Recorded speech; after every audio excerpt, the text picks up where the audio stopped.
Ini adalah catatan voice note dari Bapak Zulkifli Abbas yang diarahkan kepada saya, dan pada saat itu saya belum sempat menjawabnya karena begitu banyak ayat-ayat yang dia berikan, dan saya masih saya waktu itu sedang menjawab pertanyaan-pertanyaan dari banyak orang. Jadi pernyataan Bapak Abbas ini, Pak Zulkifli ini terlewatkan gitu. Dan melalui kesempatan ini saya akan coba menjawabnya, dan setelah saya menjawab ini saya akan kirimkan balik kepada Bapak Zulkifli Abbas supaya dia mengerti bahwa apa yang dia tuduhkan kepada saya, yang dia katakan bahwa saya ini sedang menyesatkan orang, dan saya ingin membuktikan kepadanya bahwa dialah yang sedang menyesatkan begitu banyak orang yang mendengar semua kesesatannya ini di media-media. Terima kasih untuk kita semua. Mari kita dukung channel ini supaya nama Tuhan tetap diberitakan dalam segala cara. Baik itu di dalam catatan voice note begini atau apapun itu, dalam perdebatan atau dalam apapun juga, di mana nama Yesus, di mana kebenaran akan Yesus itu yang dipersangkakan, yang dituduhkan, yang diseleweng-selewengkan oleh orang lain, tetap dinyatakan, tetap ditegakkan bahwa Yesus adalah Tuhan, dan hanya kepada Dia sajalah kita harus berbakti. Maaf, yang saya maksud tadi itu adalah Ayub 1 ayat 6, bukan ayat 16, yang mana disebutkan orang-orang yang jamak di situ disebut dengan sebutan anak-anak Allah. Oke, saya konsen terhadap pernyataan ibu yang mengatakan Yesus itu bukan utusan. Sementara ada ratusan ayat di dalam kitab ibu yang mengatakan Yesus itu adalah utusan Allah. Di antaranya adalah Yohanes 17 ayat 3. Hidup kekal itu kamu bisa peroleh ketika kamu mengimani, mengenal bahwa Yesus itu adalah utusan Allah. Itu aja dulu, itu udah cukup. Kemudian ibu mengatakan Yesus memberikan hidup yang kekal. Betul, Yesus itu memberikan hidup yang kekal. Kedatangan Yesus ke muka bumi ini menjadi guru kurang lebih 3 tahun, spesial bagi Bani Israel. Untuk apa? Untuk memberikan hidup yang kekal kepada Bani Israel. Nah, apakah kemudian Yesus memberikan hidup kekal itu hanya dengan cara manusia mengimani Dia sebagai Tuhan? Mengimani Yesus sebagai jelmaan Tuhan? Mengimani Yesus sebagai bentukan baru Allah? Atau ada cara lain, atau ada tiket atau resep yang Yesus berikan untuk memberikan hidup yang kekal? Jawabannya tentu, karena Dia adalah guru, Yesus memberikan hidup kekal itu tapi bersyarat.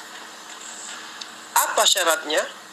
Jelas, mengenal Allah satu-satunya sembahan yang benar, dan mengenal Yesus sebagai utusan Allah.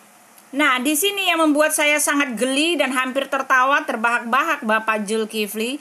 Bagaimana Bapak Zulkifli bisa mengatakan bahwa Yesus pemberi hidup yang kekal itu memaksa dirinya hanya untuk disebut sebagai seorang utusan gitu loh. Karena apa? Karena kuasa untuk memberikan hidup yang kekal itu hanyalah dimiliki oleh Tuhan sendiri.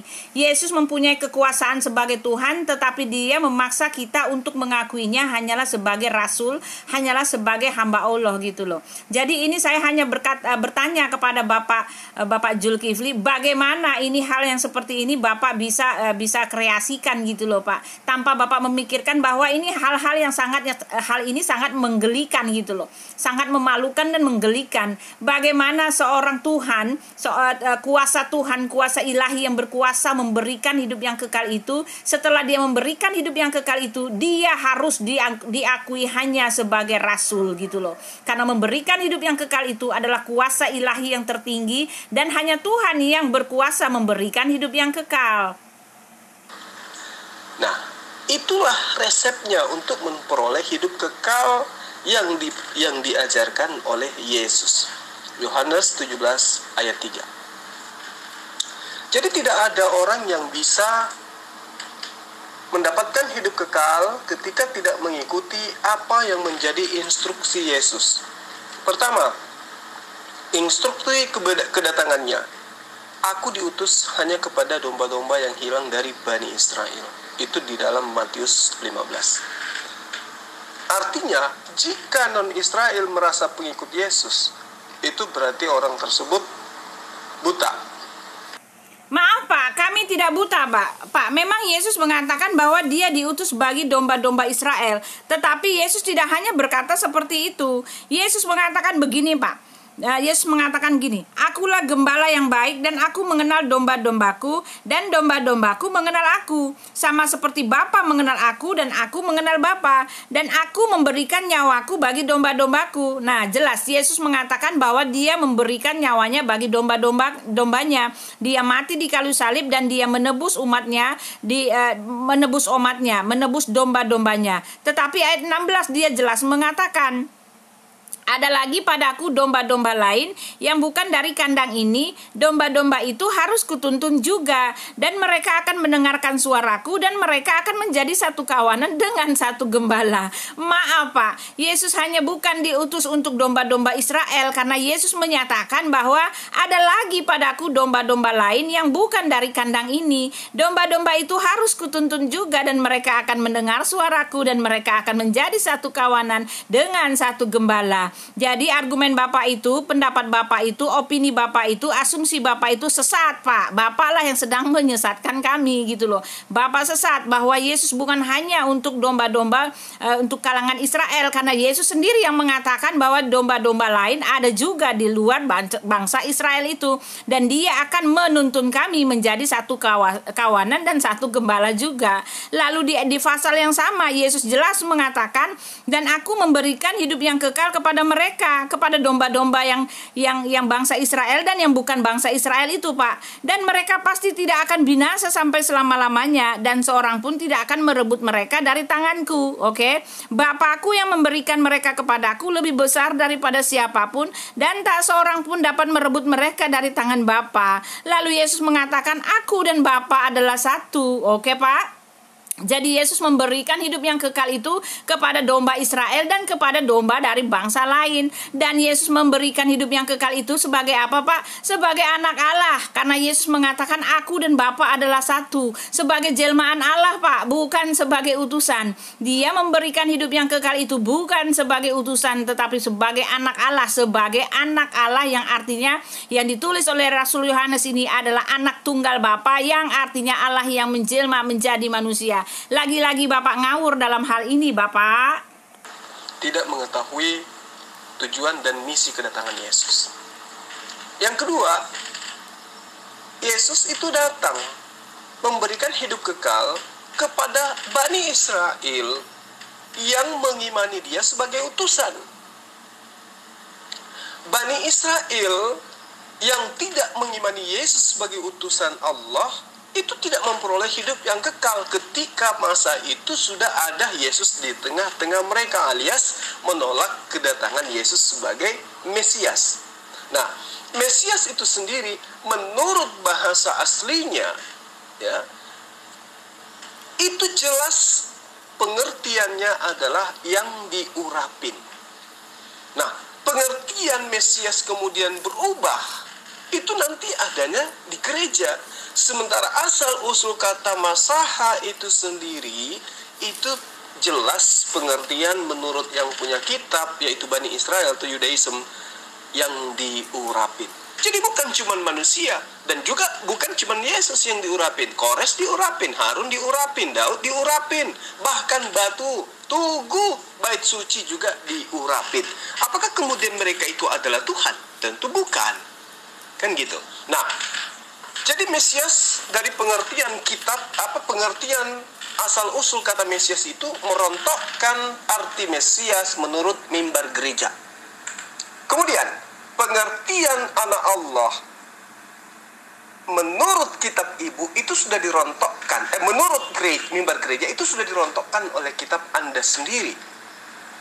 Ya. Kemudian, kalau menurut Anda Yesus itu anak Allah, kemudian dia dituhankan, maka Adam di dalam Lukas 3 ayat 28 ayat 38 juga adalah disebut sebagai anak Allah.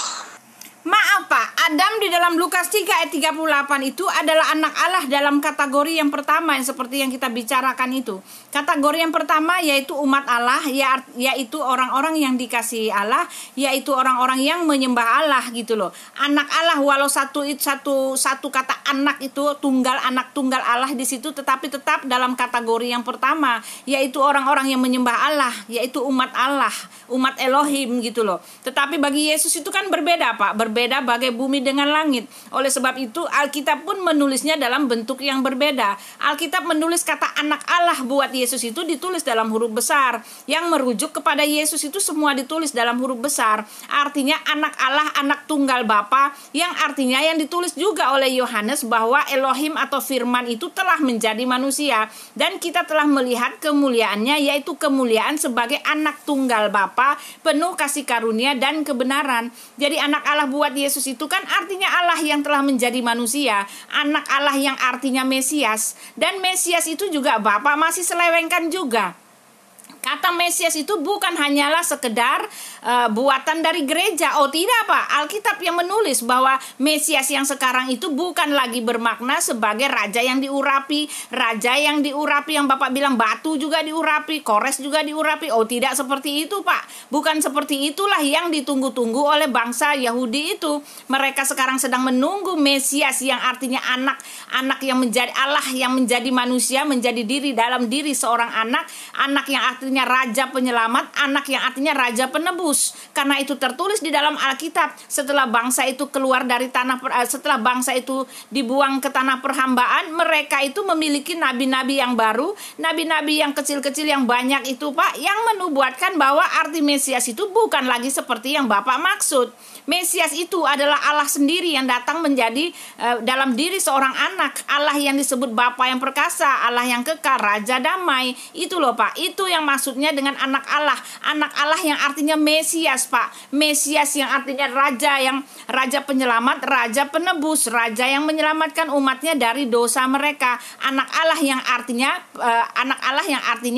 jelmaan Allah. Itu loh Pak yang dimaksud dengan anak Allah yang artinya jelmaan Allah, yang artinya Mesias, yang artinya Kristus, yang artinya Tuhan. Kristus itu artinya Tuhan, Tuhan yang terlihat jasmani, Tuhan yang terlihat dalam kapasitasnya sebagai manusia karena dia telah menjadi manusia. Itu loh Pak, itu yang disebut dengan Mesias yang sekarang. Ini bukan bentukan gereja, ini bukan karya gereja, ini bukan karyanya Paulus, tetapi jelas tertulis di kitab Yesaya Pak, penuh dengan keterangan tentang hal itu gitu loh Pak. Dan itulah yang dipakai oleh sekarang. Yesus bahkan mati Pak, mati di kayu salib karena dia mengaku anak Allah. Karena anak Allah itu artinya dia dianggap menista Allah, karena kata anak Allah itu artinya sama dengan Allah. Itu loh Pak. Karena ketika Yesus mengaku bahwa dia anak Allah, dia dihukum mati karena dia dianggap menghujat Allah, karena berani-beraninya mengaku Allah gitu loh. Dianggap Yesus mengaku Mesias, mengaku anak Allah. Di dalam Yohanes 5 ayat 18. Oleh sebab itu orang-orang Yahudi lebih berusaha lagi untuk membunuhnya, bukan saja karena dia meniadakan hari Sabat, tetapi juga karena dia mengatakan bahwa Allah itu adalah Bapanya sendiri, dan dengan demikian menyamakan dirinya dengan Allah. Itu loh Pak, itulah Mesias, itulah anak Allah yang sekarang. Anak Allah dan Mesias yang sekarang itu artinya sama dengan Allah. Lagi-lagi Bapak yang menyelewengkan kami, bukan saya sedang menyelewengkan Bapak. Tidak jama Adam itu. Silakan coba Anda lihat kitab Anda supaya Anda bisa paham lebih jauh. Jadi ketika Yesus memberikan hidup kekal, itu tidak gratis, ada syaratnya. Ya, ada syaratnya. Apa itu? Anda harus mengimani Tuhan yang disembah oleh Yesus itu adalah satu-satunya Allah yang benar, ya. Dan Yesus sendiri hanyalah utusan Allah. Coba Anda lihat di dalam Yohanes 20 ayat 17. Ya. Pergilah kepada saudara-saudaraku. Katakan kepada mereka, aku pergi kepada Bapakku dan Bapakmu, kepada Allahku dan Allahmu. Di terbitan 1974 dikatakan, aku akan pergi kepada Tuhanku dan Tuhanmu. Lagi-lagi Bapak ngawur, lagi-lagi ngawur Pak, lagi dan lagi. Yohanes 20 ayat 17 itu jelas Pak, itu konteksnya bukan seperti yang Bapak kira. Konteksnya itu bukan seperti yang Bapak kira. Bapak mengira bahwa Yesus menyuruh Maria Magdalena itu untuk pergi ke saudara-saudaranya Yesus itu, karena Yesus mengaku bahwa Yesus itu adalah hamba Allah dan Yesus hanyalah rasulnya dan utusan Allah. Oh tidak Pak, Yesus menyuruh Maria Magdalena untuk berkata seperti itu, untuk berkata bahwa Yesus akan pergi kepada Yesus akan pergi kepada Allahnya Maria dan Allahnya saudara-saudara Yesus. Yesus menyuruh Maria mengatakan bahwa Yesus akan pergi kepada Allahnya Maria dan Allahnya saudara-saudara Maria, saudara-saudaranya Yesus di situ. Dan Yesus mengatakan, Yesus menyuruh kepada Maria untuk mengaku atau untuk berkata bahwa Yesus akan pergi kepada bapaknya Maria dan kepada bapaknya saudara-saudara Yesus gitu loh Pak. Jadi itu perkataan Yesus itu dikasih kepada Maria untuk Maria sampaikan kepada saudara-saudaranya Pak. Karena apa Pak? Karena Yesus itu telah mengkonfirmasikan sebelumnya bahwa dia itu akan pergi kepada Bapa, itu artinya adalah bahwa dia akan kembali ke sorga. Sebagai utusan, sebagai hamba Allah, mana bisa dia kembali ke sorga Pak. Dan di situ dia mengatakan bahwa aku akan pergi ke situ untuk menyediakan tempat bagimu, katanya gitu. Di dalam Yohanes 14, Yesus akan menyediakan tempat bagi kami yang percaya Pak. Lalu Yesus mengatakan supaya di mana aku berada, kamu pun berada. Nah itu dia, Yesus punya rumah di sorga. Masa Bapak bilang utusan itu punya rumah di sorga dan berani-beraninya memberikan kaflingnya itu kepada kami? Oh tidak Pak, Bapak yang menyelewengkan ayat di sini. Jelas Bapak yang menyelewengkan ayat. Jadi apa yang menyebabkan Anda menyembah Yesus? Karena dia tidak menghambakan diri. Anda salah, Anda keliru, dan Anda mencoba untuk membodohi saya. Di dalam Yohanes 4 ayat 22, Yesus mengaku hamba Allah. Gitu? Kamu menyembah apa yang kamu kenal. Aku menyembah apa yang aku kenal. Artinya Yesus menyembah. Kemudian ketika ibu ini mengatakan, maaf Pak, Yohanes 4 ayat 22, Yesus tidak mengatakan aku menyembah, tetapi Yesus mengatakan atas nama murid-muridnya, Yesus mengatakan kami menyembah. Oke, bukan aku menyembah, maaf Pak. Yesus atas nama murid-muridnya dan atas nama sebagai nabi, dia mengatakan kami menyembah. Oke, atas nama sebagai guru, dia mengatakan kami menyembah, bukan aku menyembah. Oke, bukan aku menyembah apa yang kami kenal. Oke, bukan aku menyembah apa yang aku kenal. Maaf, Bapak menyelewengkan makna di sini. Karena di dalam Yohanes 14 itu Yesus tampil sebagai guru. Lalu dia mengatakan kami menyembah apa yang kami kenal, bukan aku, bukan atas nama dirinya sendiri. Karena di dalam ayat itu jelas di bawahnya satu ayat lagi mengatakan begini. Jawab perempuan itu kepadanya, aku tahu bahwa Mesias akan datang yang disebut juga Kristus. Apabila ia datang, ia akan memberitakan segala sesuatu kepada kami. Kata Yesus kepadanya, akulah dia yang sedang berkata-kata dengan engkau. Lalu di ayat itu Yesus mengaku apa Pak? Yesus mengaku Mesias. Yesus mengaku Kristus. Kristus itu apa artinya Pak? Kristus itu artinya Tuhan. Oke, lagi-lagi Bapak salah comot ayat. Akan Yesus itu tidak diciptakan. Ibu salah. Di dalam Kolose 1 ayat 15 jelas dikatakan bahwa Yesus adalah cerminan dari Allah yang tidak kelihatan, dan Yesuslah ciptaan yang pertama. Berarti Yesus itu ciptaan. Apakah cuma ayat itu yang mengatakan bahwa Yesus itu ciptaan? Tidak. Di dalam Wahyu 3 ayat 14 juga dikatakan Yesus itu adalah ciptaan.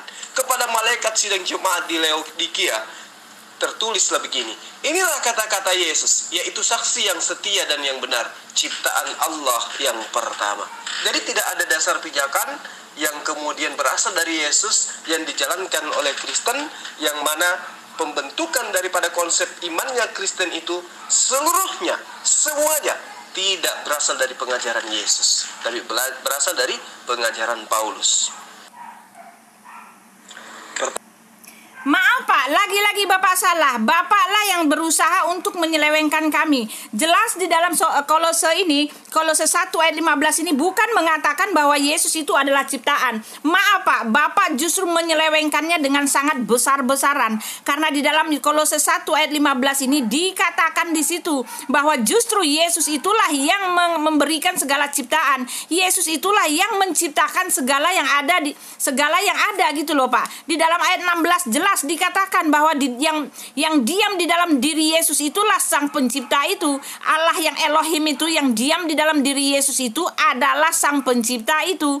Di dalam Kolose 1 ayat 15, ia adalah gambar Allah yang tidak kelihatan, yang sulung lebih utama dari segala yang diciptakan. Itu dia Pak. Jadi dia adalah gambar Allah yang tidak kelihatan, oke? Dan di dalam ayat yang ke-6, karena di dalam dialah telah diciptakan segala sesuatu yang ada di sorga. Nah itu dia, Elohim yang adalah roh sang pencipta langit dan bumi itu adalah rohnya Yesus sendiri yang diam di dalam diri Yesus. Oleh sebab itu Rasul Paulus mengatakan bahwa pencipta itu diam di dalam diri Yesus. Yang di dalam diri Yesus itulah sang pencipta. Karena Rasul Paulus yang mengatakan segenap kepenuhan kealahan itu diam di dalam diri Yesus. Ini mengatakan seperti itu Pak. Justru Yesus itulah pencipta yang dikatakan oleh Rasul Paulus. Kenapa Bapak mengatakan bahwa Yesus itu diciptakan? Kenapa Pak? Kenapa Pak? Kenapa Pak?